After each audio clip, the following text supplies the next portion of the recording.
our Hebrew brothers and sisters, 12 tribes of Israel, scattered all over the globe. Welcome back. This is your Moray, Yeshua, Ben YAHUAH Israel. And we thank you again for subscribing to this channel. And we ask that you will continue to subscribe. We are asking you to also remember to forward these sessions to your friends and loved ones so that they can also join us in subscribing to this channel. Last time we talked about the fact that we just started a launch website. It's a very simple website, but it is Journey to Yah. That's as simple as that. JourneyToYah.com. JourneyToYah.com. And very soon we'll be posting additional informations.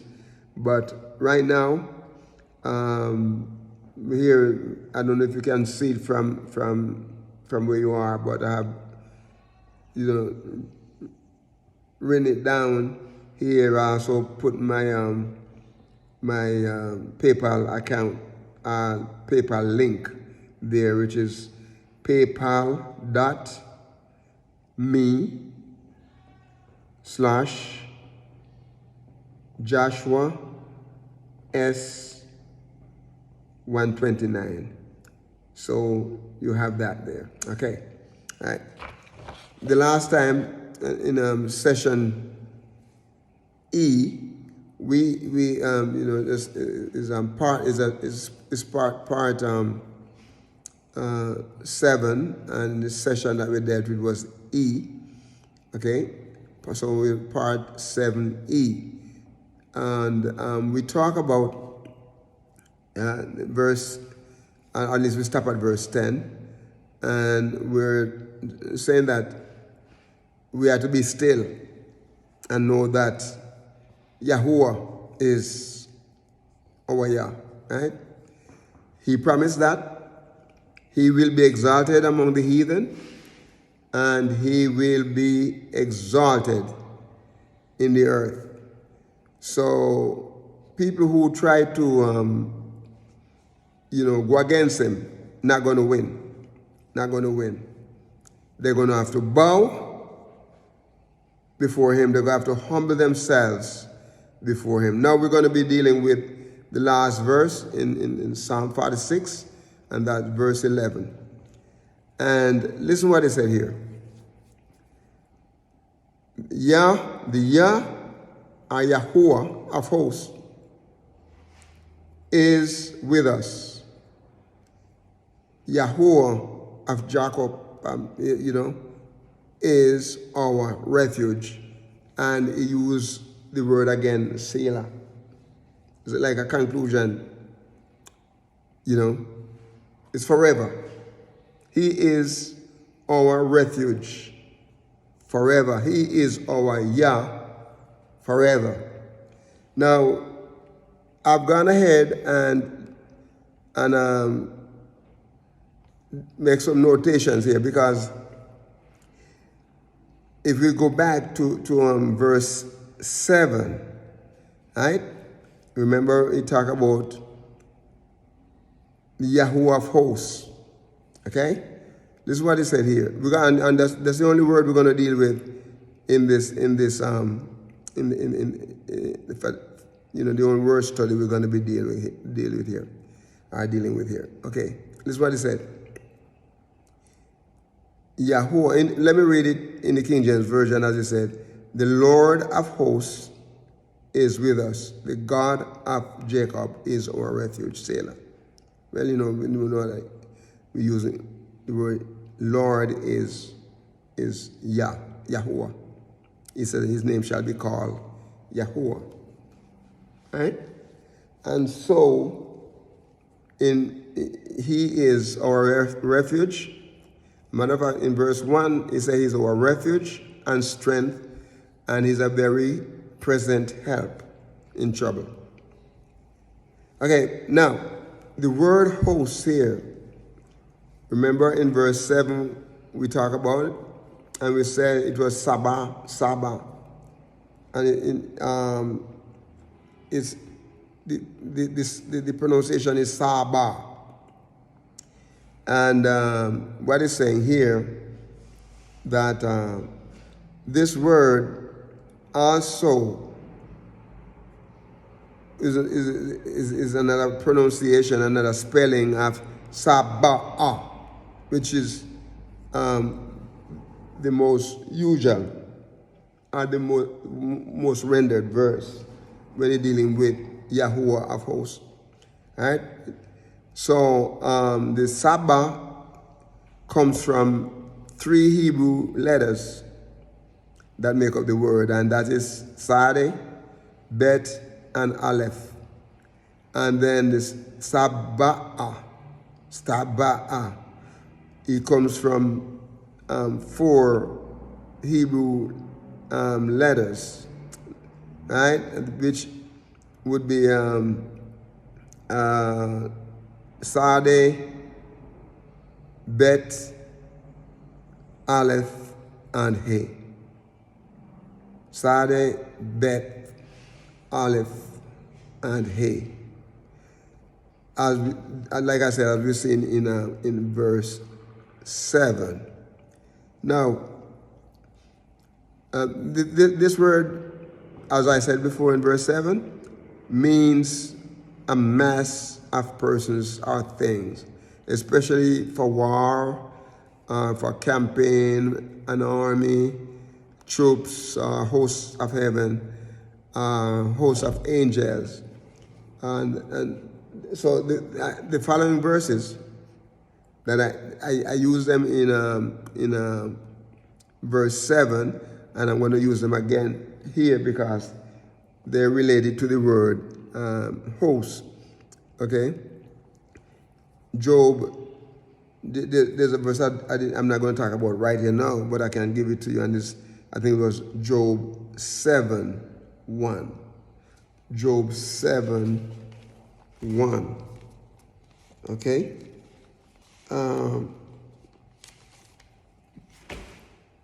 But Job 10:17 it is dealing with the time when Job was going through his anguish. It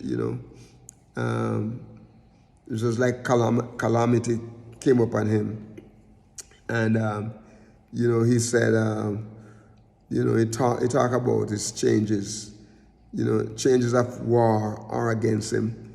Okay, and in chapter 14, verse 14, he said, in his agony, he talks about,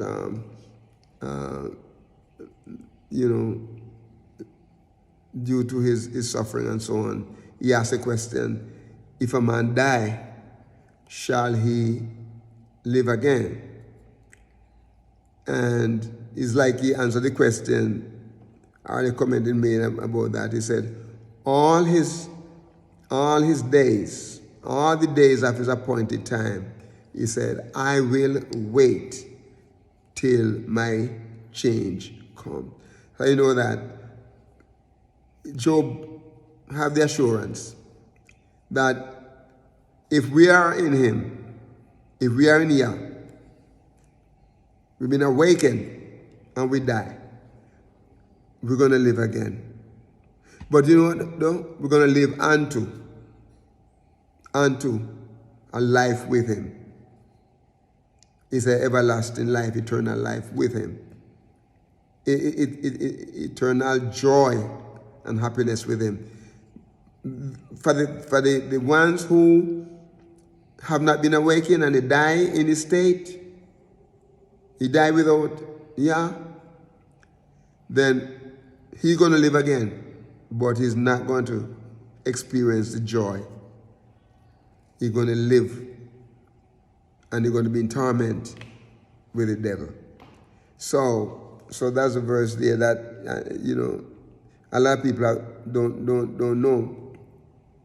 And they ask the question, is life finished when we pass out of this life here?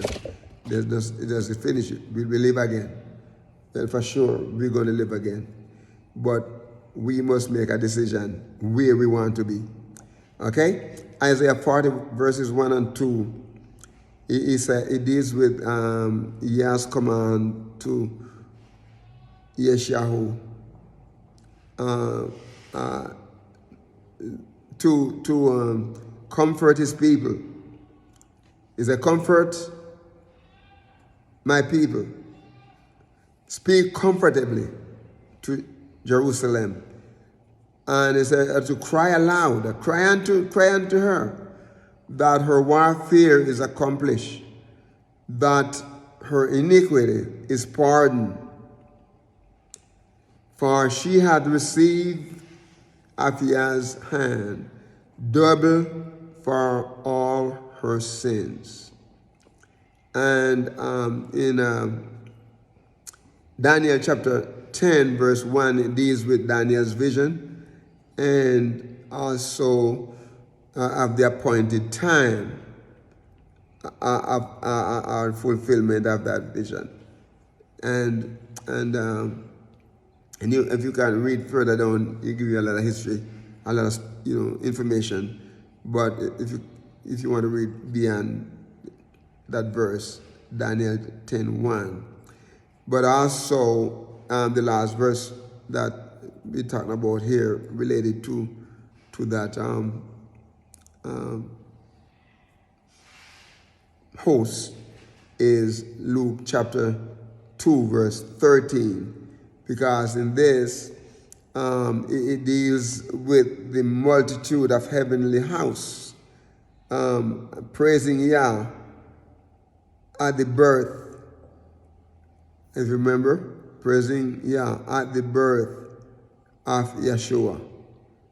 He said, you remember, if you read the story of his birth, that the angels, they appeared to the shepherds as they were in the field, and so don't believe this story that you have running around that Yeshua was born on Christmas and some of the churches have this